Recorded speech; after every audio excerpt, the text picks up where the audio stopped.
Nagising na naman ako ng maaga. Habang ang mag-ama ko ay mahimbing pa rin ang tulog. Dito kasi natulog si Giovanni samin. Si Gio naman wala nang nagawa. Pero ang lambingin ako ay wala talaga makakahadlang sa kanya, naglambingan na naman kami at sa CR pa talaga. Pag gusto daw kasi may paraan. Natatawa nga ako kasi pigil na pigil siya sa kilos.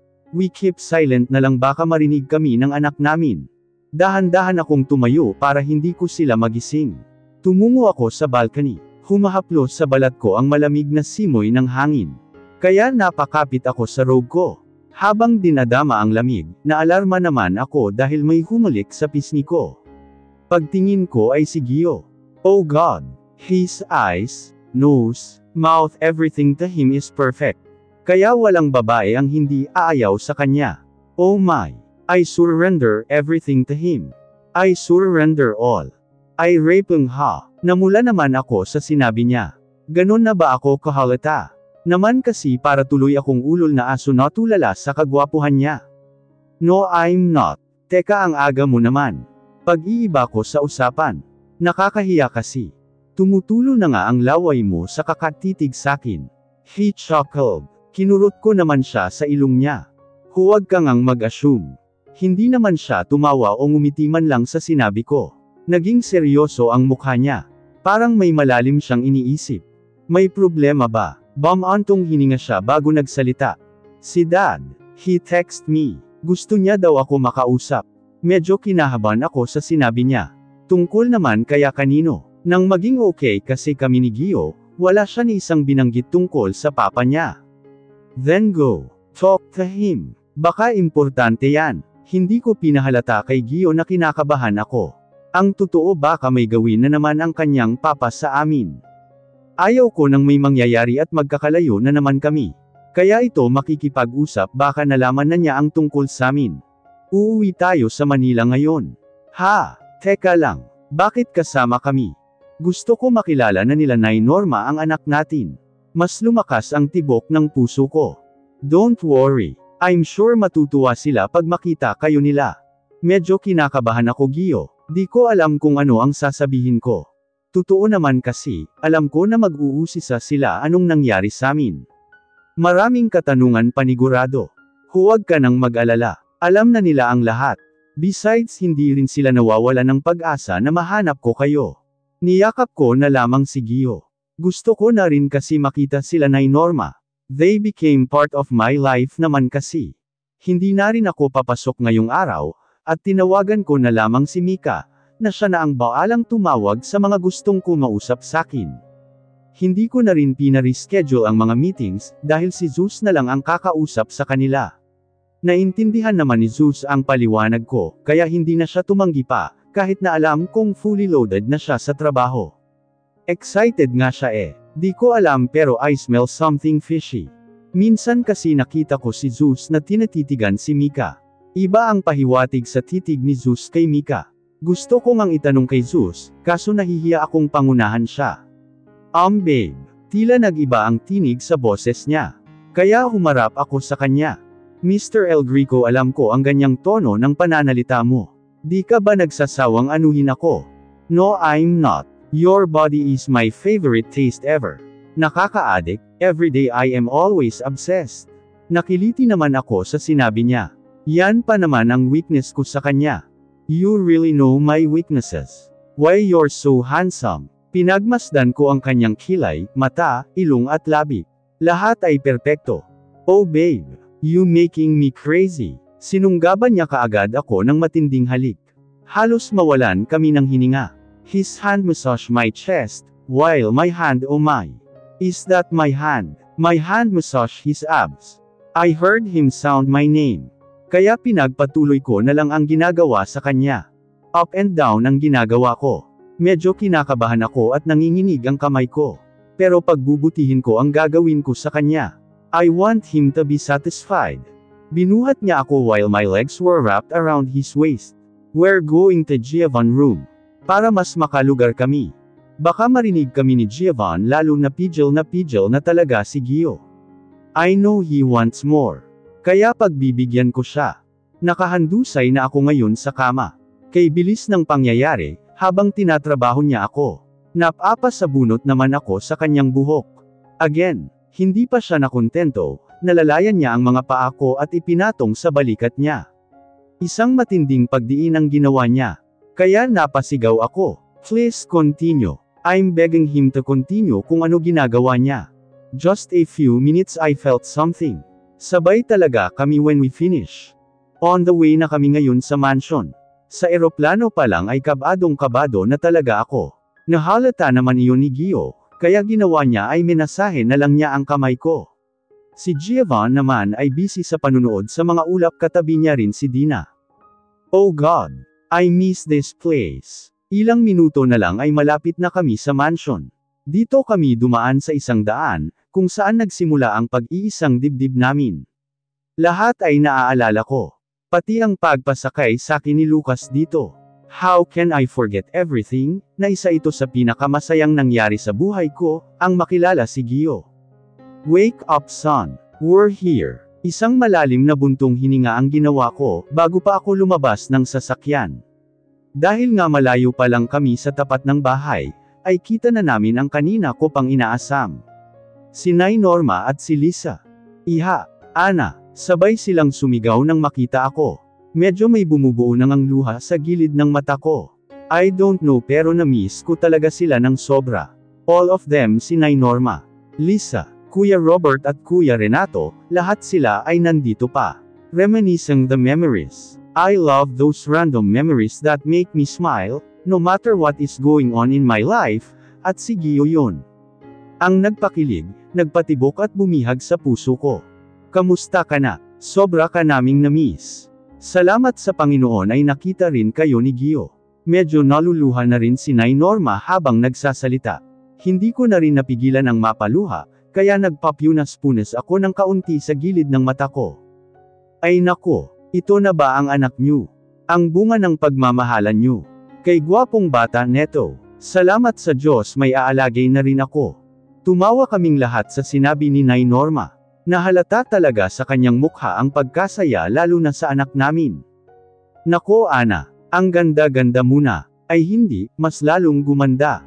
At ito na ba siya? Ang gwapo-gwapo kay gandang lahi talaga. Sunod-sunod niyang salita. Narinig ko naman ang pagbati ni Kuya Ren at Bert. Bumati din ako sa kanila. Naaga naman ang atensyon ko, ang paglabas ni Don Santiago kasama si Lucas. My heart beat so fast. I remember what happened years ago. Pero ang napansin ko sa kanya ay ang aura ng mukha niya, na parang ilang taon din naghinagpis at nangulila. Di lang ako sigurado sa nakikita ko. Habang papalapit sila mas dumodoble ang kaba sa dibdib ko. Pero si Lucas ay nakangiti lang, hindi mabura ang ngiti sa labi. Ito na ba ang apo ko? I saw Gio nodded to his father. Come here apo, hug me big boy. Binaba naman ni Gio si Giovanni. At hinay-hinay lumapit sa lolo niya. Niyakap niya agad si Giovanni. Nabigla naman ang bata, buti na lang ay hindi si Giovanni takutin sa mga tao. Are you my grandfather? Can I call you lolo? Ngumiti naman si Don Santiago, at hinalikan niya ito sa noo. Yes apo, call me lolo, lolo daddy, anything you want apo ko. Why are you crying lolo? Tanong niya kay Don. Wala apo. Masaya lang ang lolo mo, dahil nakita ka na ng daddy mo. Nakita niya na kayo. At nakilala na kita. Mahal kita apo ko. May pumiga naman sa dibdib ko. Masaya lang ako dahil tanggap niya si Giovanni na walang pag-alinlangan. Thank you iha sa pagbigay mo ng pagkakataon sa anak ko. Ako'y humihingi ng paumanhin sa ginawa ko sa iyo dati, at sa pamilya mo. Sana ay mapatawad mo ako. Pahid-pahid pa niya sa kanyang luha. Ramdam ko naman na sincere siya sa paghingi ng paumanhin. Tao lang naman tayo at nagkakamali rin. Ang Diyos nga ay handang magpatawad na walang alinlangan. Tayo pa kaya. Kalimutan na po natin ang nakaraan. Ang importante ang ngayon po. At matagal na po yun. Tanging nasabi ko lang kay Don Santiago. Let's forget the past dad. I just hope it will not happen again. I will son. I will. Thank you son. Iha for bringing my apo here. Masayang masaya ako ngayon. Walang labis ang saya na nararamdaman ko ngayon. Ang kaninang kaba ay napalitan ng kasiyahan. I didn't expect this. Lahat ng masasamang nangyari dati, ay dapat na namin kalimutan. The important thing is now. We've all got to let go of our past. Napuno ng kasiyahan ang mansion. Si Gio at si Don Santiago ay nag-usap naman sila. Nagyakapan din na sa tingin ko ay nagkaayos na sila. Sila Nay Norma at Lisa naman ay abala sa pakikipaglaro, Berwan kay Giovanni. Natupad din ang pangarap ng matalik kong kaibigan. Lingon ko sa likod na si Lucas pala. Tumabi siya sakin. Kamusta ka na? Alam ko masayang masaya ka. I'm okay Lucas. And yes of course. Walang puwang ang kasiyahan ko ngayon. You know. Alam ko sa umpisa pa lang ay mabibighani talaga si Gio sa'yo. Sabi ko nga dati sa sarili ko I'm sure of it, 100% magbabago si Gio pag naging kayo. And there you go. Kung tayo talaga ang unang nagkakilala walang segundo akong sasayangin para makuha kita. I heard him curse. Di pa rin talaga nagbabago si Lucas. Siya pa rin yung Lucas na magpapaubaya. Kaso nauna siya. He chuckled. Ang lalaking nagpatibok din sa puso mo. Nagtawanan na lang kaming dalawa. Ewan ko ba dyan sa kaibigan mo? Kahit masungit siya nakuha niya pa rin ang loob ko. Ikaw kamusta ka naman? Mayroon na ba? Pag-iiba ko sa kanya. Gusto ko rin malaman kung mayroon na rin ba siya. Wala pa din. Ewan ko ba? Gwapo naman ako, mabait, mayaman. Hindi lang gwapo. Saksakan ng gwapo. Natawa naman ako sa sinabi niya. Napaka-bolero talaga. Sira. Ewan ko sa'yo. Huwag kang mag-alala na traffic lang siguro ang para sa'yo. Madami pa kaming napag-usapan ni Lucas, simula sa amin at sa business din, paano kami nagsimula hanggang sa lumago ang kumpanya namin, at nagkaroon sa iba't ibang karatig na lugar, even sa ibang bansa. Sumapit ang gabi nagpahinga na rin kami. Sabi ko kay Lisa na bukas na lang kami mag-chika-chika. Sumangayon naman siya. Nandito kami ngayon sa kwarto ni Gio. Pinasadahan ko ito ng tingin. Medyo may naiba lang ng kunti. The paint, the furniture at sa laki ng higaan. Babe let's go sleep. Alam kong pagod ka. Mauna ka na. Di pa ako inaantok eh. Namamahay siguro. Ang bigat sa pakiramdam, pero hindi naman ako dalawin ng antok. Gusto mo bang pagurin kita ng husto? Pang-aakit niya sakin, kaya hinampas ko siya ng unan. Dami mong kalokohan. Matulog na nga tayo. Tumawa lang siya ng malakas. Sarap lang kurutin. Hanggang sa dinalaw na nga kami ng antok, at natulog ng magkayakap sa isa't isa. Ilang buwan ang lumipas, sunod-sunod na ang masasayang nangyayari sa buhay namin. Nakwento ko rin kay Zeus at Aliyah na okay na kami, wala namang problemang dumaan, palagi kasi sila tumatawag para mga musta. Nakilala na rin nila si Don Santiago. Isa na lang ang problema namin ay ang mga media. Everyday may mga news about sa aming tatlo. Kung bakit hindi ko pinakilala si Gio bilang ama ni Giovanni. Bakit daw Remedios ang apelyido ng bata? Pero kamukha naman daw ni Gio El Greco the Billionaire. Dumating na nga ang punto, nanyayaya na ako ni Gio magpakasal. Sabi ko huwag magpadalos-dalos. Hindi naman sa ayaw ko. Gusto ko lang sa tamang panahon. Sabi ko nga mag-asawa din yung mga media sa buhay natin. Sa kumpanya naman pinag-uusapan na rin kami ng ibang empleyado. Pero deadma lang kami. Gaya nga ng sabi ko mag-asawa din yan.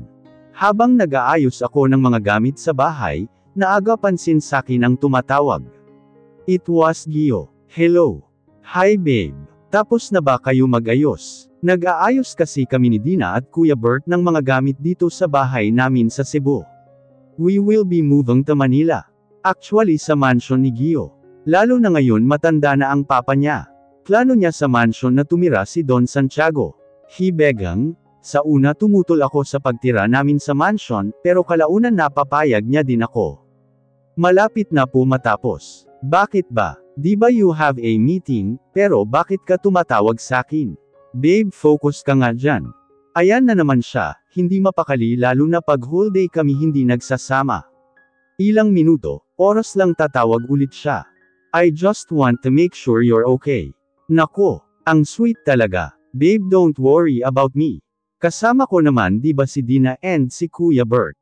Pagkatapos namin dito tawagan kita, at pag nasa mansion na kami.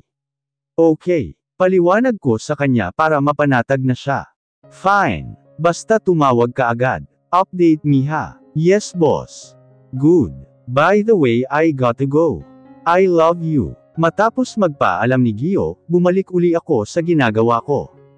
Ay ma'am, ako na po riyan. Kaya na po namin ni Kuya Bert. Magpahinga ka na lang po. Sabi ni Dina na inagaw niya sa kamay ko ang hawak kong gamit. Wala na akong nagawa pa. Matatapos na rin naman kami. Kunti pa lang kasi ang gamit namin dito, kaya kaunti lang ang liligpitin.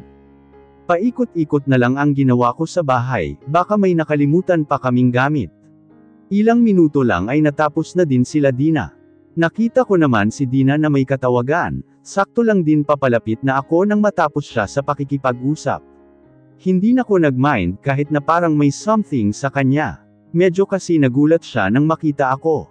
Let's go. Siya nga pala Kuya Bert, sa likod na lang yan. Yung ibang furniture na malalaki like sofa, cabinet, fridge hindi na namin sinama. Mga personal things lang ang niligpit namin. Nag-usap kasi kami ni Zeus na ibibigay ko na lang kay Mika ang bahay na ito. Nakakaawa kasi si Mika. Siya lang kasi ang nagtataguyod sa kanila, at nangungupahan pa siya. Kung ang binabayad niya sa upa ay ipadala na lang sana sa pamilya niya, mas better yun. Buti na lang ay hindi tumutol si Zeus. Nakatatlong tawag na ako, pero walang sagot si Gio. Kaya pinabayaan ko na lang. Busy siguro yun sa meeting.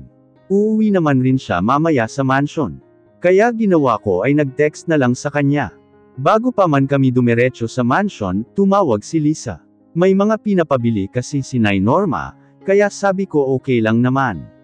Medyo maaga pa naman. Kaso palibot-libot na kami, wala talaga akong makita na sangkap na sinasabi niya. Sabi niya importante daw ang sangkap na pinapabili niya. Nakailang store na ang inilibot namin, wala talaga. 6:00 na ng hapon kami nakarating sa mansion. Malayo pa lang kami naaaninag ko na sa mansion, na parang may mga kumikinang-kinang. A gold string light na nakalatag sa hagdan papasok sa mansion. A red petals, na nakakalat sa sahig din. Medyo kinakabahan na talaga ako sa mga nakikita ko. Nang tuluyan na ako makapasok sa loob ng mansyon, walang mga tao. Ang makikita mo lang sa loob at labas, ang liwanag na nagmumula sa string lights. Napakagandang tingnan, lalo na ay papalubog na ang araw. I was just shocked by the music that was played. Music, You Are My Sunshine, cover by Music Travel Love. I know nasaktan kita. Nasaktan kita ng sobra. Naging tanga ako, nabulag sa galit. Hinayaan lang kita lumayo, kayo ng anak natin. Pero Ana, God knows I did everything to find you. Kaso ayaw ng tadhana. Halos mabaliw ako, tapusin ang buhay ko. But I'm lucky dahil nandyan si Lucas, sila Nay Norma, silang lahat para gabayan ako. Kaya bumangon uli ako, at panangga ko sa sarili na hahanapin ko kayo. No matter what happened, hindi ako mag-asawa na hanapin kayo. Kahit na gumastos ako ng malaki, mamulubi, wala na akong pakialam. Sadyang mabait talaga si God at pinagtagpo na naman tayo ng landas. Tumutulo na talaga ang mga luha ko sa speech niya. Bakit kasi may pag-anito siya? Hindi ko naman birthday. Bakit may ganito? Wala talaga akong ideya, dahil ang nararamdaman ko lang ngayon ay saya at kaba. Sinayang ko ang ilang taon, na hindi kita kasama with our son.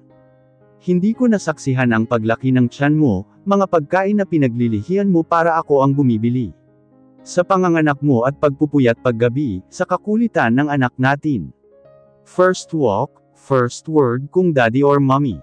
I guess mommy kasi wala ang daddy niya. At habang lumalaki siya, lahat yon hindi ko nasaksihan. I'm sorry for being such a coward man. But this time Ana, allow me to love you every day. You make me crazy. Every time we make love I feel home with you. Namula naman ang pisngi ko, dahil sa sinabi niyang we make love. Alam kong sobrang pula na ng mukha ko. Humanda ka mamaya sakin. Pero all in all kinikilig ako.